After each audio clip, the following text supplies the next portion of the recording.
نحمدہ ونصلی علی رسولہ الکریم، اما بعد فاعوذ باللہ من الشیطان الرجیم،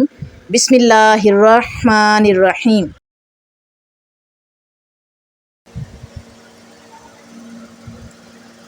کل ہم نے مختلف روایات دیکھی تھی واقعہ کربلا کے حوالے سے۔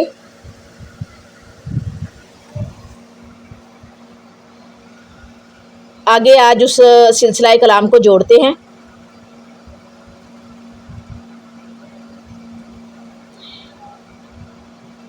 روایات پہ ڈسکشن بھی کی ہم نے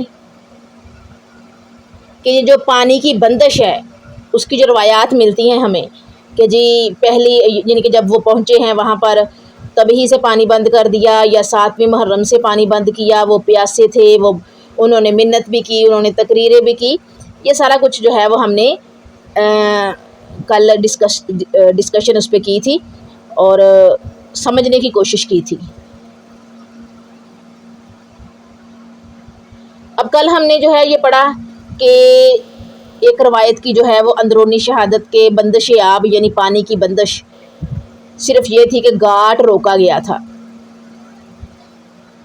بس عمر بن سعد نے عمر بن الحجاج کو 500 سواروں کا دستہ دے کر بھیجا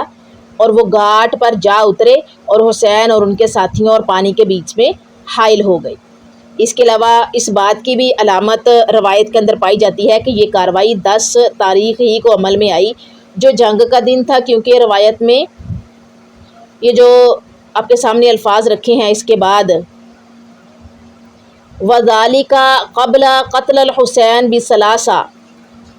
یہ حرف آئے ہیں جس کی ٹرانسلیشن ہے اور یہ شہادت حسین سے 3 دن پہلے کی بات ہے کہ الفاظ آتے ہیں، مگر پھر فوراً 10 تاریخ ہی کا قصہ شروع ہو جاتا ہے۔ یعنی 7 تاریخ 8 تاریخ اور 9 تاریخ کو کیا کیا ہوا کچھ بھی نہیں ہے، اس سے پہلے کی کوئی بات ہے ہی نہیں۔ حمید کہتا ہے کہ عبداللہ بن ابی الحسین ازدمی جس کا شمار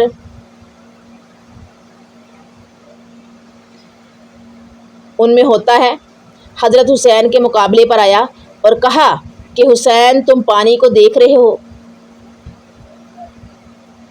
کیسا آسمان کی طرح شفاف ہے، قسم خدا کی تم اس سب سے ایک قطرہ بھی نہ چکھ سکو گے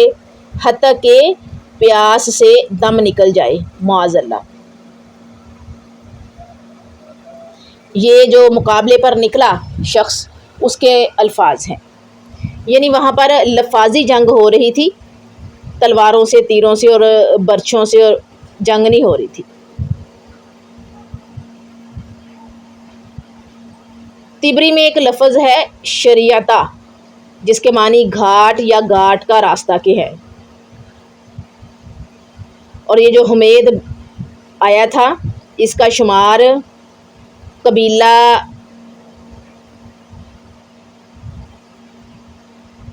ایک قبیلہ کا شخص تھا جو کہ مقابلے میں آیا اور اس نے یہ لفظ کہے تھے۔ سچ بات یہ ہے کہ بالکل سمجھ میں نہیں آتا کہ کیوں یہ بے تکے طور پر شہادت سے 3 دن پہلے کے الفاظ میں درج کیے گئے ہیں، یعنی یہ جو حرف ہیں یہ 3 دن پہلے شہادت سے 3 دن پہلے جو ہے وہ روایت میں درج کیے گئے ہیں اور اس کے بعد ڈائریکٹ 10 تاریخ کا قصہ آ جاتا ہے۔ حضرت حسین رضی اللہ عنہ سے کسی کا مقابلہ 10 تاریخ سے پہلے کہیں بھی ثابت نہیں ہے، مروی نہیں ہے، اور پانی کی کوئی بھی شکایت 10 تاریخ سے پہلے کہیں بیان ہی نہیں کی گئی۔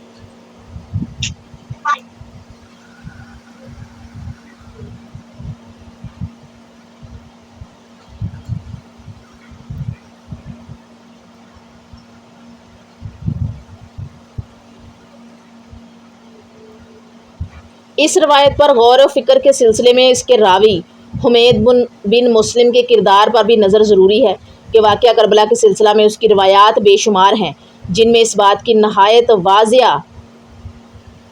وضاحت ہے کہ اس کی روایتیں ہی جعلی اور خانہ ساز نہیں بلکہ یہ خود بھی شاید ایک جعلی شخصیت ہے۔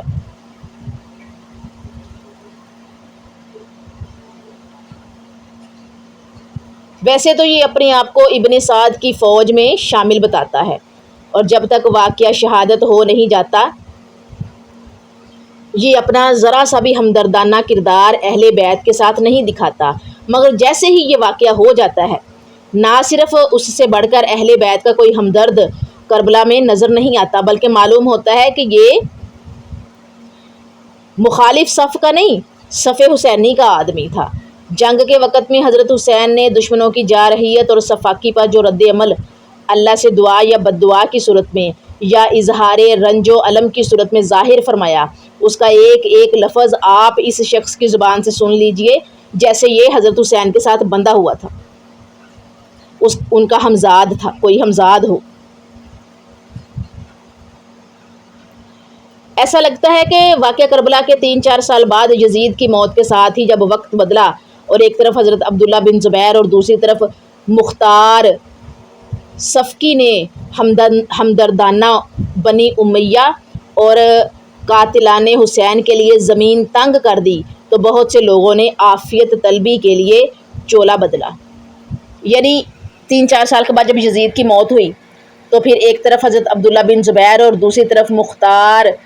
صفکی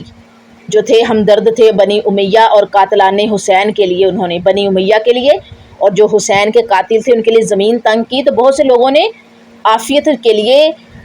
چولا بدلا۔ حمید بن مسلم واقعی اگر اس زمانے کا کوئی شخص تھا تو یقیناً انہی چولا بدلنے والوں میں سے تھا، یعنی کہ منافقت دکھائی نا، دل میں کچھ اور اوپر کے کچھ اور، یا پھر یہ کہ جیسے ہی دیکھا کہ اب اس طرف پلڑا باڑی ہے تو اس طرف ہو جاؤ۔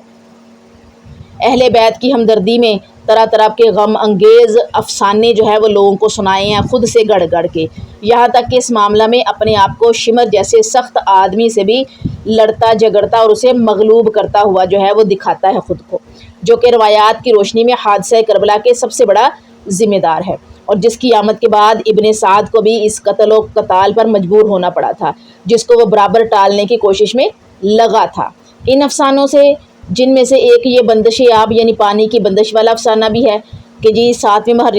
محرم کو ان پر پانی بند کر دیا گیا، وہ ایک طرف اپنے آپ کو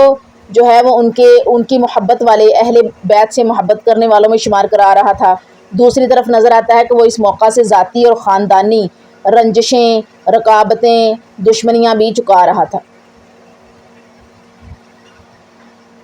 ورنہ تو جب یہ خود یزیدی لشکر میں تھا شخص، اس کے لیے کوئی جواز نہیں تھا کہ جو مظالم کی روایتوں میں افراد کو بھی جو ہے وہ نامزد کرتا، روایتیں جو اس نے دی ہے نا اس میں افراد کو بھی نامزد کیا ہے، اور پھر صرف اپنے آپ کو اس نے نامزد نہیں کیا، روایات میں اپنے آپ کو نامزد نہیں کیا، باقی سب کو یہ نامزد کر رہا ہے، نام لے لے کر بتا رہا ہے۔ حضرت حسین رضی اللہ تعالیٰ عنہ کے جسم مبارک کو گھوڑوں کی سم سے روندے جانے والی روایت میں، جس پر ہم آگے بھی بات کریں گے، یہ 10 آدمی اس ناپاک کام میں شریک بتاتا ہے، یعنی اس نے بتایا ہے کہ حضرت حسین رضی اللہ تعالیٰ عنہ کے جسم مبارک کو گھوڑوں کی سم سے جنہوں نے روندا ہے نا، ان میں 10 آدمی شامل ہیں، لیکن صرف 2 کا نام یہ ذکر کے ساتھ کرتا ہے، اور اس طرح کے معاملات اس کی دوسری روایتوں میں بھی موجود ہیں۔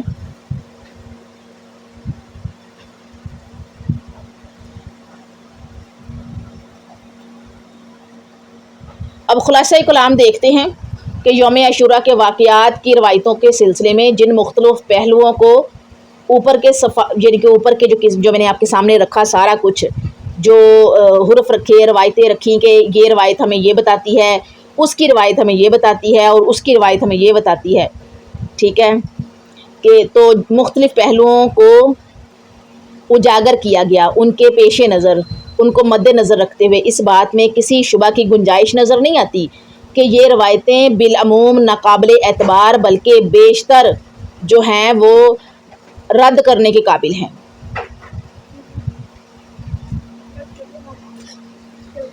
آپ اس کو پیڑ میں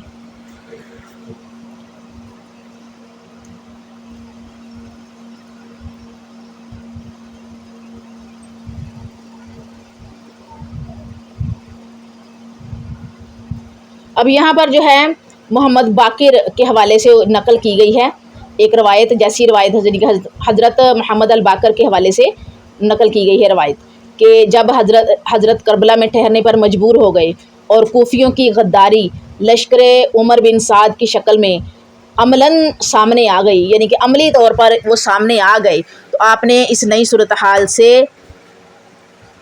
عہدہ برا ہونے کے لیے 3 شکلیں، یعنی کہ اس سے نپٹنے کے لیے 3 شکلیں جو ہے ابن سعد کے سامنے رکھیں کہ میں حجاج واپس چلا جاؤں، یزید کے پاس چلا جاؤں، یا کسی سرحد پر نکل جاؤں، یعنی ملک چھوڑ دوں۔ ابن سعد نے تجویز پسند کی اور ابن زیاد کے پاس بھیج دی، وہاں سے نامنظور ہوئی اور اس کی جگہ پر یہ حکم آیا کہ وہ کسی اور بات سے پہلے ابن زیاد کے ہاتھ پر بیعت کریں، پھر ان کی کسی بھی بات پر غور کیا جائے گا۔ اس شرط کو حضرت حسین رضی اللہ تعالیٰ عنہ نے قطعی طور پر منع کر دیا، رد کر دیا، ماننے سے انکار کر دیا۔ نتیجتاً ابن سعد نے جیسا کہ اس کو حکم تھا طاقت استعمال کی اور اس میں حضرت حسین رضی اللہ تعالیٰ عنہ کے تمام ساتھی شہید ہوئے۔ ان میں آپ کے گھرانے کے قریباً 15 سے 20 جوان تھے، آپ کا ایک چھوٹا بچہ بھی ایک تیر آ کر لگنے سے شہید ہوا۔ اس کے بعد آپ نے تلوار اٹھائی اور قتال کرتے ہوئے شہید ہو گئے۔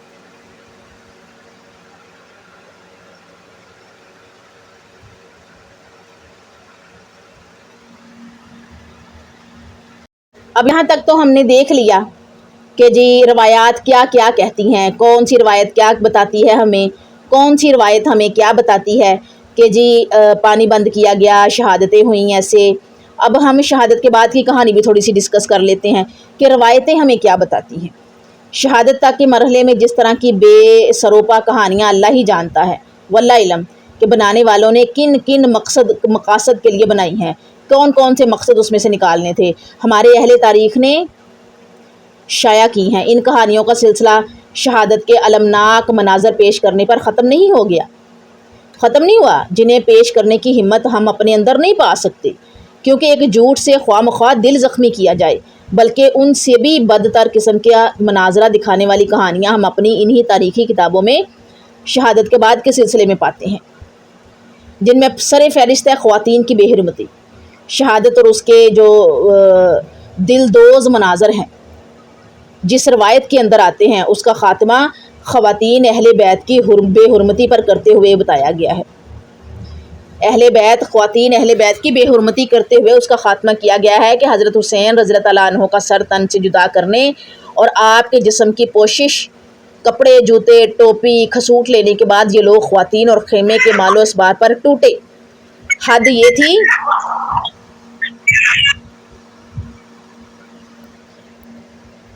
یہ تھی کہ سروں سے اوڑھنیاں اور چادریں تک کھینچ لی گئی۔ اس کے بعد کی روایت کہتی ہے کہ اس مرحلے پر عمر بن سعد پہنچے اور اعلان کیا کوئی شخص ان عورتوں کے خیمے میں نہ جائے اور ان کے سامان سے کسی نے کچھ لیا ہو تو واپس کرے، مگر کسی نے کچھ واپس نہیں کیا۔ اب یہ جو ہے یہ روایتیں بتاتی ہیں لاش کی بے حرمتی۔ بس یہی روایت بتاتی ہے کہ عمر بن سعد نے یہ شریفانہ حکم جاری کرنے کے بعد دوسرا اس کے مقابل میں حکم یہ جاری کیا کہ ہاں کون ہے جو اپنے گھوڑے کے ذریعے حسین رضی اللہ تعالیٰ عنہ کی لاش کو روندے۔ چنانچہ 10 ہمت والے نکل کے آئے اور انہوں نے یہ کار خیر بھرپور طریقے سے انجام دی۔ روایات باقی پھر یہی روایت بتاتی ہے سر کی بے حرمتی اور باقیات قافلہ سے بدسلوکی، یعنی کہ حضرت حسین رضی اللہ تعالیٰ عنہ کے سر کی بے حرمتی کی گئی اور جو قافلے کے باقی لوگ تھے جن میں علی بن جو ہے وہ حسین یعنی زین العابدین، حضرت زین العابدین اور ان کے ساتھ خواتین۔ آصفہ اقبال بار بار کیوں مائک بچے آپ آن کر رہے ہیں؟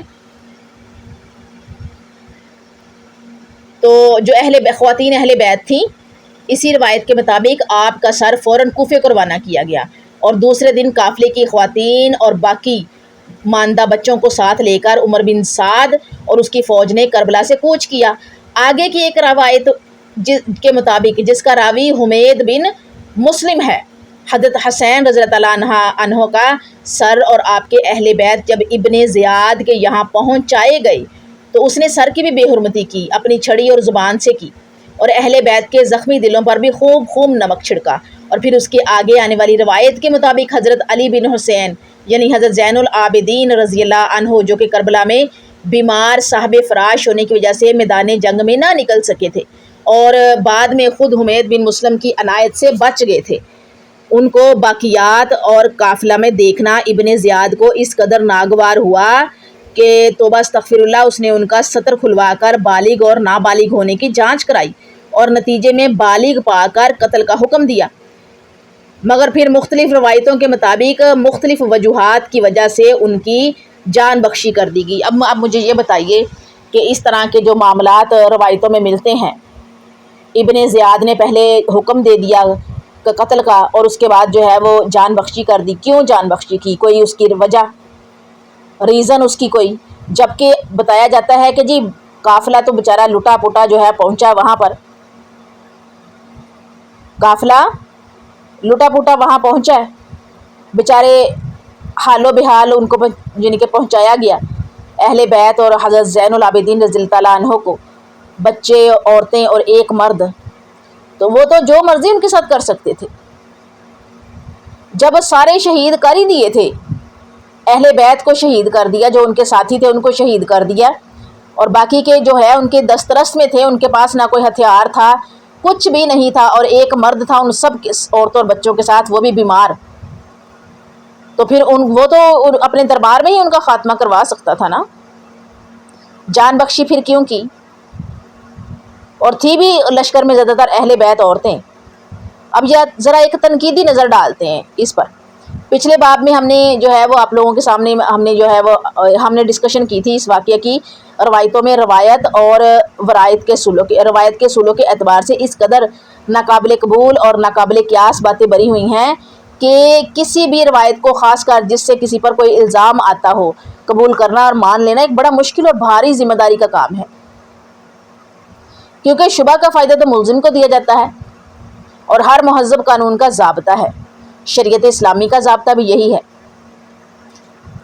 تو پتہ نہیں یہ لوگ کیسے بیٹھ کے قصے کہانیاں جوڑ جوڑ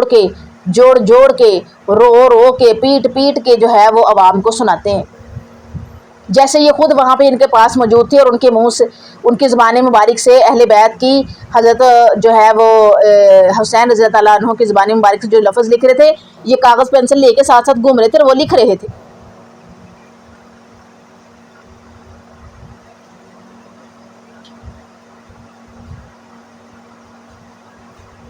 پھر ان روایتوں کا جو ہے وہ سلسلہ یہی نہیں ختم ہوتا، جہاں تک ابن زیاد کا سوال ہے اس کے متعلق یہ ماننا قیاس ہے، کچھ بہت مشکل نظر نہیں آتا کہ حضرت حسین رضی اللہ تعالیٰ عنہ کا سر اس کے سامنے رکھا گیا تو اس نے آپ کے بارے میں کچھ کہتے ہوئے چھڑی سے آپ کے دانتوں اور سر کو ٹھوکا دیا تھا، لیکن آفت زدہ رسیدہ خواتین کے سامنے جس قسم کی نمک پاشی کی باتیں اس سے منسوب کی گئی ہیں، ان کے لیے جب تک کوئی نہایت مضبوط شہادت نہیں، کوئی جواز یقین کر لینے کا بنتا نہیں ہے۔ یعنی اس نے اپنی چھڑی سے آپ رضی اللہ عنہ کے دانتوں کو اور سر کو ٹھوکا، ٹھیک ہو گیا، لیکن جس قسم کے لفظ ابن زیاد سے منسوب کیے گئے ہیں، نمک پاشی، نمک چھڑکنا، جو آفت زدہ خواتین اور بچے ہیں ان پر، تو کوئی مضبوط شہادت بھی تو ہو نا کہ یہ لفظ بولے۔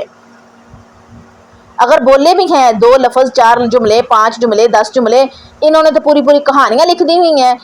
اس کے منہ سے نکلے ہوئے لفظوں کی۔ ابن زیاد کو بظاہر حضرت حسین رضی اللہ عنہ کا کوئی احترام نہیں تھا،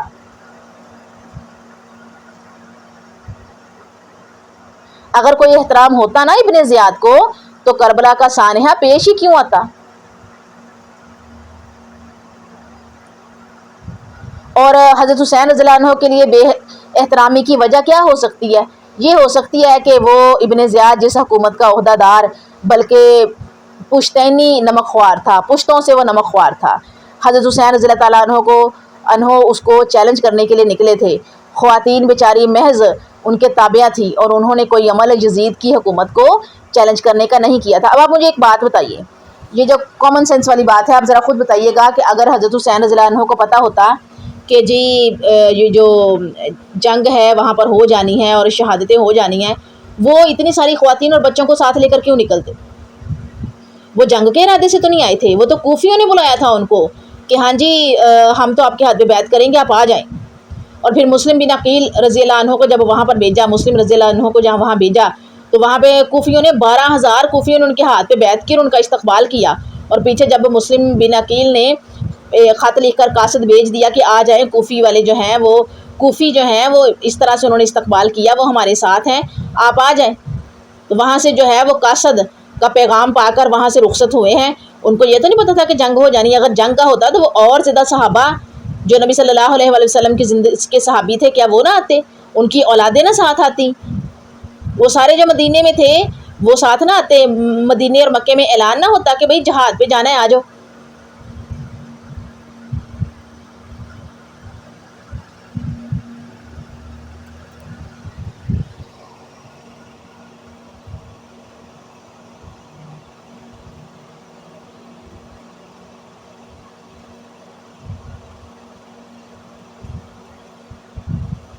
ایسی چیزیں جو ہیں، ایسے الزام لگانے سے پہلے بہت ٹھوس شہادتیں چاہیے۔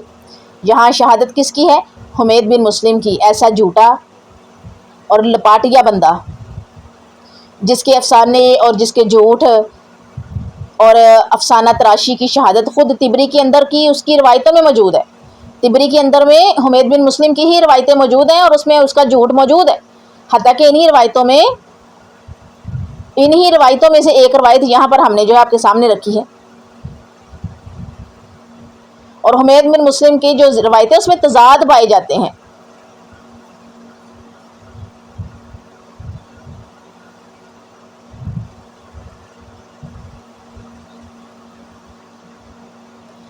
قصر یزید دیکھ لیجئے، بیان میں کہا گیا ہے کہ کوفے سے حضرت حسین رضی اللہ تعالیٰ عنہ کا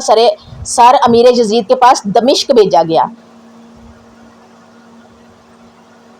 اور پھر یہ کہ قافلہ حسینی کے باقی ماندہ افراد، خواتین اور بچے بھی وہیں پہنچائے گئے۔ اس بارے میں جو روایتیں مشہور ہیں وہ تو یہ ہیں کہ یزید نے بھی سر کے ساتھ ٹھوکا دینے کی گستاخی کی، اور بقیہ جو اہل خانہ ہیں ان کے ساتھ بھی رنج پہنچانے والی باتیں کی، بلکہ شیعہ روایات کے مطابق تو اہل خانہ کا قافلہ